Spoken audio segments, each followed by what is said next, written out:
नमस्कार दोस्तों। स्वागत है आप सभी का मेरी कहानियों में। मैं हूं शिखा और एक बार फिर से आपके लेकर आई हूं एक नई कहानी और उम्मीद करती हूं कि ये कहानी भी बाकी कहानियों की तरह आपको बेहद पसंद आएगी और आप पहले की तरह अपना प्यार और सपोर्ट मेरी वीडियोस पर बनाए रखेंगे। तो चलिए अपनी आज की कहानी शुरू करते हैं। दो भाइयों की लाडली बहन साक्षी माता पिता की भी आंखों का तारा थी। घर की आर्थिक स्थिति काफ़ी अच्छी थी, इसलिए उसकी हर मांग, हर फरमाइश मुंह से निकलते ही पूरी कर दी जाती। बचपन के संस्कार पक्के होते गए और धीरे धीरे वह जिद्दी, स्वयं को अति महत्वपूर्ण समझने वाली तथा कुछ स्वार्थी प्रवृत्ति की बनती जा रही थी। कभी कभी पिता उसकी माँ को कहते, लड़की को आखिर ससुराल जाना पड़ता है और वहाँ के वातावरण में स्वयं को एडजस्ट करना पड़ता है, समझौते करने पड़ते हैं। लेकिन अपनी साक्षी कुछ ज़िद्दी और अलग स्वभाव की है। तुम इस पर ज़रा ध्यान रखो और इसके स्वभाव में बदलाव लाने का प्रयत्न करो, वरना आगे जाकर परेशानी होगी। माँ कहती, मैं आपकी बात समझती हूँ, लेकिन लड़की मायके में ही तो अपने शौक़ पूरे कर पाती है। ससुराल पता नहीं कैसा मिले, वहाँ अपने शौक़ पूरे कर पाए या मन मार कर रहना पड़े, क्या पता। इसलिए जितना समय हमारे पास है तो उसे अपने शौक़, इच्छा पूरी करने देते हैं। पिता भी चुप लगा जाते, क्योंकि उन्हें भी लगता कि पत्नी की बात सही है। समय बीतता गया, बेटों की शादी हो गई। बेटे की नौकरी बढ़िया कंपनी में लगी थी। उसकी बदली बड़े शहर में हो गई। वह परिवार सहित वहाँ चले गए। छोटा बेटा बहू माता पिता के साथ रहने लगे। अब साक्षी भी शादी के लायक थी। उसके लिए लड़के देखे जाने लगे। साक्षी की छोटी भाभी बहुत व्यवहार कुशल, हंसमुख और अच्छे स्वभाव की थी। घर के सारे कार्य वह चेहरे पर मुस्कान लिए करती रहती। सास ससुर ननद सभी का बहुत सम्मान करती, वे प्यार देती। साक्षी को तो वह इतना प्यार करती कि कई बार अपनी ड्रेसेस, साड़ी, आभूषण तक पहनने के लिए दे देती। कई बार तो साक्षी हक से किसी चीज़ की फरमाइश कर देती,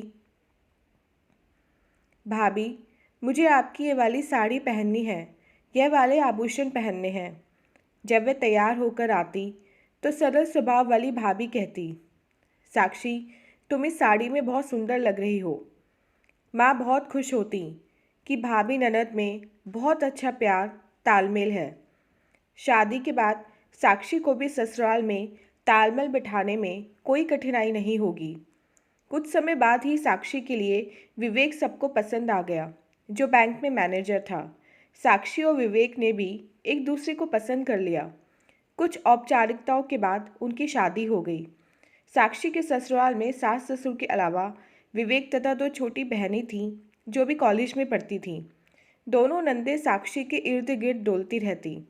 विवेक दोनों बहनों को बहुत प्यार करता था और बहनें भी उसे बहुत प्यार करती थीं। इसलिए वे यही मानकर चल रही थीं कि साक्षी भी उन्हें उतना ही प्यार करेगी और वे भी साक्षी को उतना ही प्यार आदर दे रही थीं। एक दिन विवेक और साक्षी फिल्म देखने के लिए तैयार हुए तो विवेक ने सहज ही दोनों बहनों को भी साथ चलने के लिए कह दिया। वे बहुत प्रसन्न हुईं और फौरन तैयार होकर आ गईं। इससे साक्षी का मूड ऑफ हो गया। वह फिल्म देखने तो चल पड़ी, लेकिन घर आने के बाद उसने विवेक से बहुत बहस की कि बहनों को साथ में ले जाने की क्या ज़रूरत थी। अभी हमारी नई नई शादी हुई है, हमें एकांत चाहिए। उन्हें साथ ले जाना माना कबाब में हड्डी बनना। विवेक को उसका इस प्रकार कहना बहुत बुरा लगा। क्या बहनों के बारे में इस प्रकार बोलना उचित है? कुछ देर की बहस के बाद विवेक चुप हो गया। उसने सोचा, बात आगे बढ़ाने से कुछ फ़ायदा नहीं। अभी साक्षी गुस्से में है, बाद में उसे समझा देगा। साक्षी के ससुराल की आर्थिक स्थिति उसके मायके जितनी मजबूत नहीं थी, इसलिए यहाँ सभी किफ़ायती थे। कुछ कामों के लिए काम वाली बाई लगाई हुई थी, लेकिन खाना खुद ही बनाया जाता था। अब तक तो साक्षी की सास ही खाना बनाती थी, लेकिन अब वे उम्मीद करती थीं कि रसोई का काम साक्षी संभाल ले और वह थोड़ा आराम करें। जिद्दी, तथा मन मर्जी की मालिक साक्षी रसोई में जाती, थोड़ा सा काम करके ही बाहर निकल आती, यह कहकर कि मैं बहुत थक गई हूँ। पहले तो सास ने इसे हल्के में लिया, लेकिन बार बार ऐसा होने पर उन्होंने एक दिन साक्षी को कहा, साक्षी, तुम घर की बहू हो और बहू को घर की जिम्मेदारी उठानी ही पड़ती है। इसमें बुरा मानने जैसी बात ही नहीं है, क्योंकि औरत को अपनी गृहस्थी संभालनी ही पड़ती है। घर के कामों के लिए काम वाली तो लगी हुई है, सिर्फ खाना ही बनाना होता है। तो इसे बनाने में इस तरह आलस करना, बहाने बनाना, ये काम से मुंह चुरा लेना अच्छी बात नहीं है। इसे अपनी जिम्मेदारी से किया करो। मुंहफट साक्षी फौरन बोली, मम्मी जी, आप दोनों बेटियों को भी तो बोलिए, मुझे रसोई में मदद करें। साक्षी का यूँ पलटकर जवाब देना सास को बुरा लगा, लेकिन प्रत्यक्ष में वे बोली, बेटियां अभी पढ़ाई कर रही हैं, उनके पास वक्त ही कहाँ होता है रसोई के काम करने का। जब उनकी पढ़ाई पूरी हो जाएगी तो वह भी आ जाया करेंगी मदद करने। साक्षी चिढ़कर वहाँ से चली गई। अब छोटी छोटी बातों को लेकर कभी वे एक नंद से उलझ पड़ती और उसे कुछ सुना देती, तो कभी दूसरी को कुछ उल्टा सीधा बोल देती। उसके व्यवहार से सभी परेशान होने लगे। आखिर सास ने ही एक दिन विवेक को बिठाकर समझाया कि इस तरह कैसे चलेगा। साक्षी में परिपक्वता के स्थान पर बचकानापन, जिद, स्वार्थ तथा मनमानी करने की आदतें थीं। साक्षी का अच्छा मूड देखकर एक दिन पति ने उसे समझाने की काफ़ी कोशिश की कि वह अपने व्यवहार को अच्छा बनाए, मिलजुल कर प्रेम से रहे। वह माँ बाप का अकेला बेटा है और कभी अलग रहने की सोच भी नहीं सकता। साथ ही रहना है तो आपस में समझौता, सामंजस्य बिठाना बहुत ज़रूरी होता है। विवेक की बातों का भी उस पर कोई प्रभाव नहीं पड़ा, क्योंकि वह अपने आप को सही मानती थी। एक दिन उसने पति से कहा कि वह कुछ दिन के लिए मायके जाना चाहती है, थोड़ा सा रिलैक्स होना चाहती है। यह माहौल में वह स्वयं को असहज महसूस करने लगी है। पति ने साफ इनकार कर दिया, यह कहते हुए कि छोटी छोटी बातों पर तनाव लेना कहाँ की समझदारी है। साक्षी मायूस हो गई। ऐसे वातावरण में एक दिन उसकी ननद के साथ झड़प हो गई। सास ने भी ननद का साथ दिया तो साक्षी अपने कमरे में आकर रोने लगी। पति ने बीच बचाव करके मामले को सुलझाया, लेकिन अब साक्षी जिद पर अड़ गई कि उसे मायके जाना है। उसने फौरन अटैची निकाली, दो चार जोड़ी कपड़े उसमें रखे और पति के ऑफिस जाने के बाद रिक्शा बुलाकर सास ससुर नंदे हैरान परेशान पूछने लगी, वे कहाँ जा रही है। वे गुस्से से बोली, अपने बेटे से पूछ लेना। 2 घंटे का सफ़र कर जब वे मायके पहुंची तो सभी हैरान रह गए, बिना खबर किए कैसे आ गई। वे फूट फूट कर रोने लगी और सारी बातें माँ को बताई। माँ ने ढाढ़स बंधाया, सब ठीक हो जाएगा, चिंता मत करो। माता पिता तथा साक्षी के भाई भाभी आपस में बैठ इस समस्या पर बातचीत करने लगे। माँ तथा भाई का यह मानना था कि इस तरह से मायके आकर साक्षी ने गलती की है, उसे यह कदम नहीं उठाना चाहिए था। अभी तो शादी को साल भर भी नहीं हुआ। पिता नाराज़ हो रहे थे। मैंने तुम्हें पहले ही कहा था, बेटी ज़िद्दी है, शादी से पहले ही उसे कुछ तौर तरीके सिखा देने चाहिए थे ताकि वह ससुराल में ठीक से एडजस्ट हो जाए। लेकिन पत्नी बीच में ही बोली, आप चिंता मत करिए, उसकी माँ हूँ, बेटी का घर बिखरने नहीं दूंगी। साक्षी की माँ ने विवेक को फ़ोन लगाकर पूरी जानकारी ली। विवेक ने बताया कि घर में सभी साक्षी को बहुत प्यार करते हैं। नंदे तो उसके आगे पीछे डोलती रहती हैं। मम्मी जी भी बहुत प्यार करती हैं और उसे समझाती भी रहती हैं, लेकिन वह ज़िद्दी तो है ही, किसी की बात समझने की कोशिश भी नहीं करती। मनमानी बहुत करती है और छोटी छोटी बातों पर बुरा मानकर नाराज़ हो जाती है। अब आप ही उसे समझाइए कि शादी के बाद जीवन में बहुत परिवर्तन आते हैं और हमें समझौते करने पड़ते हैं। माँ ने उसे तसल्ली दी कि 1 सप्ताह के भीतर वह स्वयं आकर साक्षी को ससुराल छोड़ जाएंगी। वे लोग उसे लेने नहीं आए।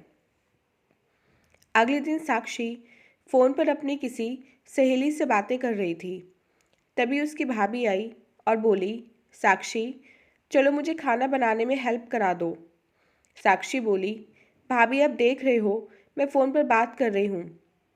अभी खाना बनाना ज़रूरी है, फ़ोन पर बातें करना नहीं। और फिर अब तुम मेहमान थोड़े ही हो, जब तुम्हें यहीं रहना है तो काम तो करना पड़ेगा ना। साक्षी को एकदम झटका लगा। भाभी क्या कह गई? मैं क्या यहाँ सारी उम्र रहने के लिए आई हूँ? माँ ने बात संभालते हुए कहा, साक्षी, तुम अपने सास ससुर परिवार को बिना बताए यहाँ आई हो। स्वाभाविक है वे तुमसे नाराज़ होंगे। अब तुम कैसे उम्मीद कर रही हो कि वे तुम्हें बुलाएंगे या तुम्हें लेने आएंगे? माँ के बदले स्वरूप को देख साक्षी हैरान रह गई। 2 दिन बाद साक्षी की एक सहेली का जन्मदिन था। वह भाभी से बोली, भाभी, मैं तो ज़्यादा कपड़े लेकर आई नहीं, 2-4 कपड़े डाले और आ गई। आपकी गोल्डन कलर वाली ड्रेस दे दीजिए, मुझे पार्टी में जाना है। भाभी ने अलमारी खोलकर एक पुरानी ड्रेस निकालकर उसे देते हुए कहा, दूसरी तो सब ड्राई क्लीनिंग कराकर रखी हुई हैं, तुम यही ले लो। साक्षी का चेहरा उतर गया। कहाँ तो भाभी अपनी मनपसंद सुंदर नई ड्रेस उसे दे देती थीं और आज मुझे पुरानी ड्रेस दे रही हैं। इनका व्यवहार इतना क्यों बदल गया? क्या मैं इनके लिए इतनी पराई हो गई? अगले दिन भी भाभी ने जब उसके साथ रूखा व्यवहार किया तो माँ के सामने उसकी रुलाई फूट पड़ी। माँ, जब से मैं आई हूँ देख रही हूँ भाभी का व्यवहार कितना बदल गया है। वह तो मुझसे ठीक ढंग से बात भी नहीं कर रही हैं। मैं इतनी बुरी पराई हो गई हूँ और आप सब भी पहले जैसा प्यार मुझे नहीं दे रहे। बेटा, जब तुम्हें अपनी भाभी के व्यवहार से इतनी चोट पहुँच रही है तो तुम्हारे व्यवहार से तुम्हारी नंद को कितनी चोट पहुँचती होगी, कभी सोचा है? हम सबके अत्यधिक लाड़ से तुम अपनी ज़िद और मनमानी करती थीं। वह तुम्हारा मायका था, लेकिन यह सब ससुराल में नहीं चलता। वहाँ समझौते करके रहना पड़ता है। अगर हमें किसी से आदर, मान, प्यार, सहयोग चाहिए तो हमें पहले उन्हें देना पड़ता है। तुम अगर सास ननद को आदर, मान, प्यार नहीं दोगी तो उनसे प्राप्त करने की उम्मीद कैसे करती हो? तुम अगर विवेक के साथ अलग रहने की सोच रही हो तो ये भूल जाओ, यह बहुत ही गलत हरकत होगी।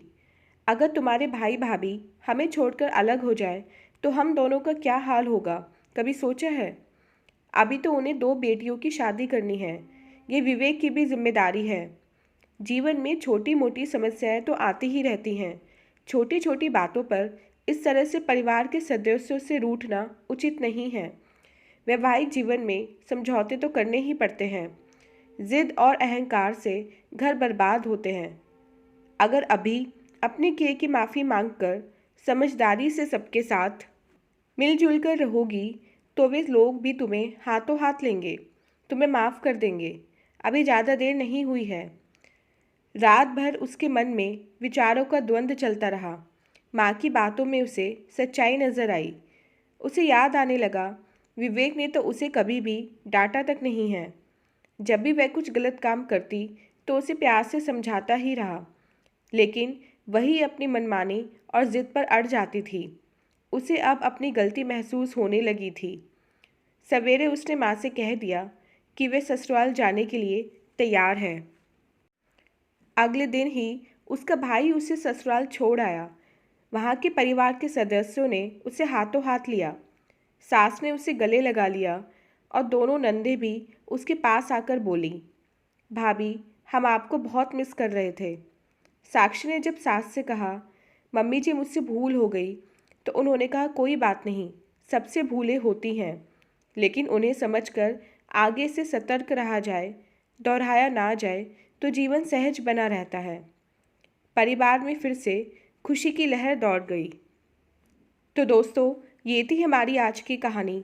उम्मीद करते हुए कहानी आपको पसंद आई होगी। मिलते हैं अपनी नेक्स्ट वीडियो में इससे नेक्स्ट कहानी के साथ। तब तक के लिए आज्ञा दीजिए। धन्यवाद।